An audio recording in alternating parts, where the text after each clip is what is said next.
खरं म्हणजे उरलेल्या बहिणींच्या नोंदणी करण्याचं कामही वेगाने सुरू आहे।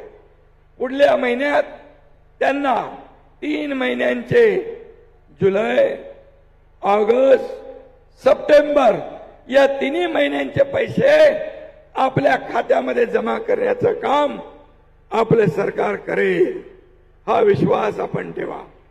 आणि म्हणून ही योजना फक्त मत मागण्यासाठी नाहीये, माझ्या बहिणींची पत वाढवण्यासाठी आहे, म्हणून मान वाढवण्यासाठी आहे। आणि खऱ्या अर्थाने बहिणींची माया काय असते ते आपण या ठिकाणी अनुभवतोय।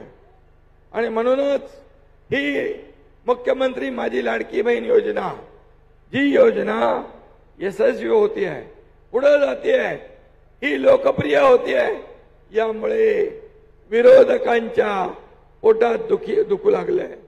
ही दुसरे हप्ते जेव्हा आपल्या खात्यात जातील तेव्हा हे विरोधक गडबडा जमिनीवर लोळू लागतील आणि ही योजना रद्द करण्यासाठी जे काही प्रयत्न त्यांनी चालवलेत, हे प्रयत्न हे सरकार आणि तुम्ही हाणून पाडूया, कारण ही योजना कायमस्वरूपी चालू राहणारी आहे।